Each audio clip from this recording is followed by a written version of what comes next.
जय श्री राधे। कुछ सालों पहले तक सभी लोगों का गर्मी की छुट्टियों का हॉलीडे डेस्टिनेशन नानी या दादी का घर हुआ करता था। हम अपने बचपन में जब स्कूल की छुट्टियां पड़ जाया करती थी तो सभी लोग दादी या नानी के घर रहने जाया करते थे और पूरी गर्मी की छुट्टियां वहीं बिताते थे। इसी प्रकार एक लड़के की कहानी है चेतन, जिसका नाम है चेतन। चेतन भी हर वर्ष गर्मी की छुट्टियों में उसके माता पिता उसे उसकी दादा दादी के घर लेके जाया करते थे। वह प्रतिवर्ष अपने माता पिता के साथ दादा दादी के घर जाता था। अब चेतन कुछ बड़ा हो गया और चेतन ने अपने माता पिता से कहा कि पिताजी, अब मैं अकेले दादी के घर जा सकता हूँ। माता पिता ने कहा, नहीं बेटा, अकेले नहीं जाना है। चेतन ने बहुत जिद की। चेतन ने कहा, नहीं पिताजी, मैं दादाजी के घर अकेले ही जाऊंगा। चेतन के बार बार जिद करने पर माता पिता को उसकी जिद माननी पड़ी और उन्होंने उसे अकेले भेजने के लिए तैयारी कर दी और उसे रास्ते में होने वाली सावधानियों के बारे में बताया। चेतन ने सब ध्यानपूर्वक सुना और तैयारी कर ली। अब जाने वाला दिन आ गया। चेतन को उसके पिताजी स्टेशन छोड़ने गए और ट्रेन में बैठाला और समझाया। फिर ट्रेन से नीचे उतरकर पिताजी खिड़की के पास आकर खड़े हो गए और चेतन को फिर से रास्ते में सारी सावधानियां बरतने का समझाया। चेतन ने कहा, पिताजी, मैं समझ गया, आप बार बार मुझे मत समझाइए, अब मैं सावधानी पूर्वक यात्रा कर लूंगा। पिताजी ने कहा, ठीक है बेटा।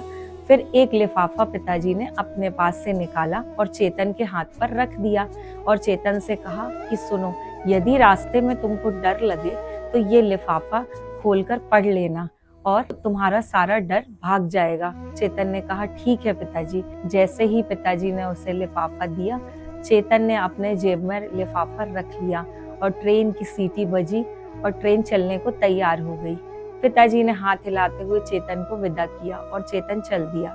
जैसे ही ट्रेन धीरे धीरे कई स्टेशन पार करके पहुंची, नए नए लोग ट्रेन में चढ़ते गए और चेतन उनको देखता रहा। धीरे धीरे चेतन के मन में ये लगने लगा कि वो अकेला है और उसे अकेलापन महसूस होने लगा और उसको ये लगा कि मैं अकेले यात्रा कर रहा हूँ। थोड़ी देर बाद ट्रेन में एक बहुत ही भयानक चेहरे का व्यक्ति ऊपर चढ़ा, जिसका व्यक्तित्व भी थोड़ा भयानक था, जिसे देखकर चेतन बहुत घबराया और चेतन ने सोचा कि अब मैं जाकर अपनी सीट पर सो जाता हूँ। चेतन डर के मारे जाकर अपनी सीट पर लेटा और आंख बंद करने का सोने का प्रयास करने लगा।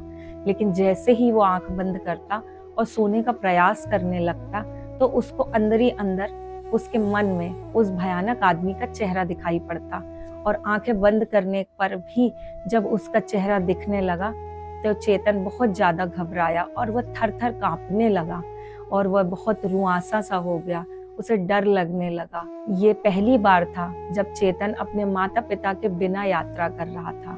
चेतन की आंखों में आंसू आ गए और चेतन को तब याद आया कि पिताजी ने चलते समय मुझे एक चिट्ठी दी थी और कहा था कि बेटा, जब डर लगे तो ये लिफाफा खोलकर जरूर पढ़ लेना। चेतन को जैसे ही उस लिफाफे की याद आई, चेतन ने तुरंत लिफाफा निकाला, उस लिफाफे को खोला और चिट्ठी पढ़ने लगा और उस चिट्ठी में जैसे ही चेतन ने लिखी हुई बातों को पढ़ा, चेतन का चेहरा खिल उठा। उस चिट्ठी में लिखा था कि बेटा, तू घबराना मत, मैं इसी ट्रेन में पास वाले डिब्बे में बैठा हुआ हूँ, इसलिए तू डरना मत। चेतन ने जैसे ही पिता की ये लाइनें पढ़ी, चेतन का चेहरा खिल उठा और चेतन पूर्णतः निश्चिंत हो गया।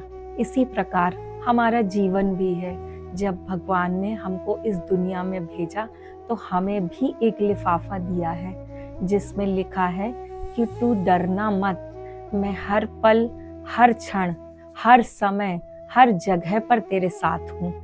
इस कहानी से हमको ये शिक्षा मिलती है कि परमात्मा हमारी पूरी जीवन यात्रा में हमारे साथ रहते हैं और कहते हैं कि बच्चे, घबराना मत, मैं हर पल तुम्हारे साथ हूँ। जब भी तुम मुझे सच्ची भावना से पुकारोगे और याद करोगे, मैं किसी न किसी रूप में तुम्हारे पास पहुँच जाऊंगा। इसलिए चिंता करने की जरूरत नहीं है, घबराना नहीं है, किसी परिस्थिति में हार नहीं मानना है। अपने इष्ट पे, अपने ईश्वर पे हम सभी को पूर्ण भरोसा होना चाहिए और विश्वास होना चाहिए कि परमात्मा ने चेतन की तरह ही हम सबको भी एक चिट्ठी देकर भेजी है। इसलिए परमात्मा पे पूर्ण भरोसा रखिए और घबराइए मत, क्योंकि चिंता करने से मानसिक और शारीरिक दोनों तरह की हानि होती है। जय श्री राधे।